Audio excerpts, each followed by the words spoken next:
The plans for a new offshoot were given to European Union finance ministers at a meeting today in Brussels and would lend between £6.171 billion, €78 billion, a year, initially focusing on countries said to be fueling Europe's migrant crisis.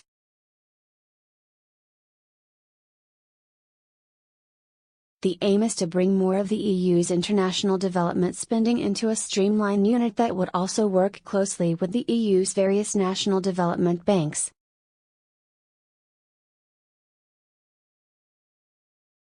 A working group will now be created to carry out a thorough examination of the proposal with aim of reporting by early next year, so it can be factored into the first round of discussions on the EU's next 7-year spending cycle, which starts in 2021.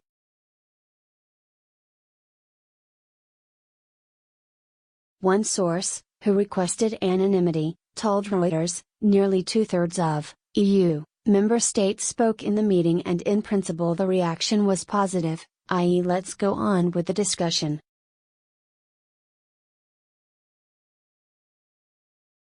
The European Investment Bank is planning a new subsidiary.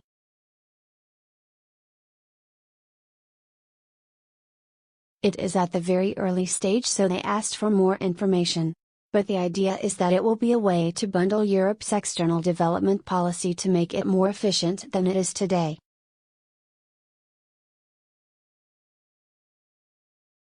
Two other sources confirm the proposals and the plan to mainly work, initially at least, in countries at the source of the recent EU immigration.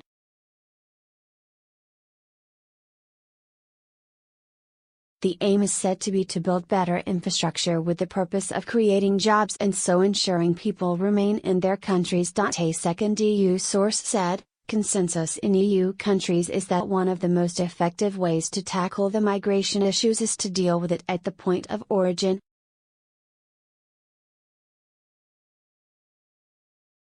Related articles: EU milks UK taxpayers with £11 billion pre-Brexit splurge. Brussels bank halts £1 billion UK investment projects.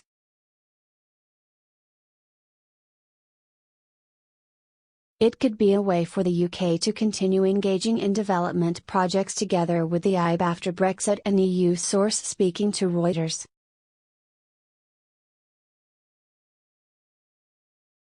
The EIB currently invests between £62.71 billion, €78 billion, a year, with around 10% of that being spent outside the EU. However, with the UK set to leave the bloc, this would, potentially, leave the EIB with a hole in its finances of up to £8 billion, €9 billion.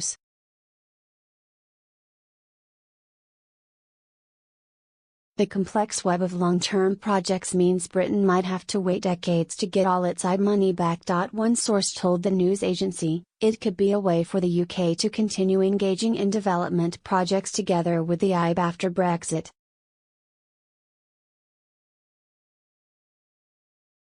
The European Investment Bank in Luxembourg.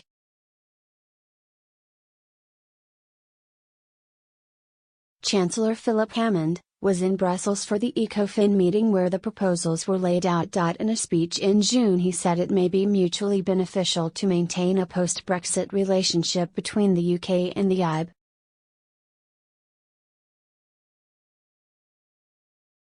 A Treasury spokesman said, the UK's future relationship with the EIB will be determined as part of the negotiations on our exit from the EU.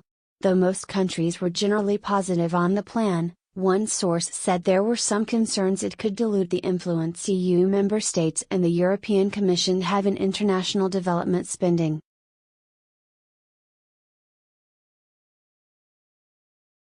Chancellor Philip Hammond has said it was beneficial for the UK and the EIB to continue links.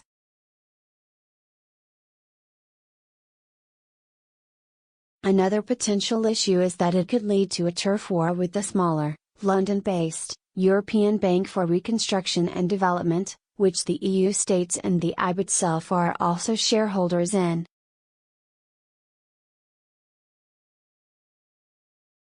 It invests around €10 billion a year in total, but Turkey, which is central to the EU's migrant crisis, is now its biggest market, and it also works in other countries in the nearby region like Egypt, Jordan, and Lebanon.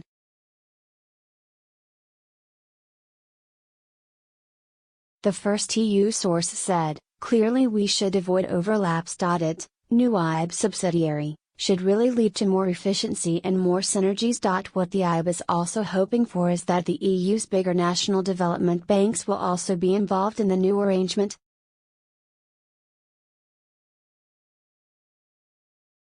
European Commission President Jean-Claude Juncker.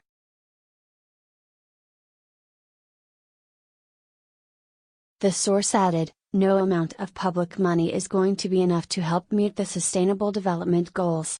We need to focus on crowding in private sector finance."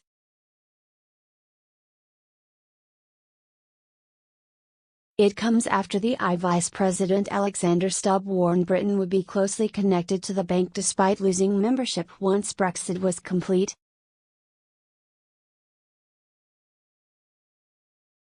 Mr. Stubb, speaking on BBC Radio 4's Today at the end of October, said, "We have what we call paid capital, and that is what the United Kingdom has paid into the IB since 1973, and that amounts to approximately £3 billion or €3.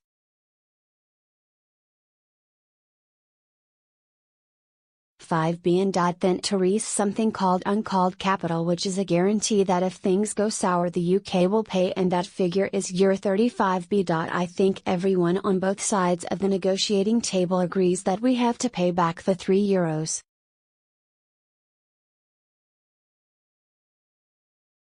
£5 billion basically in cash. That will happen over a long period up until 2054, because that's when the loans are amortized over the years.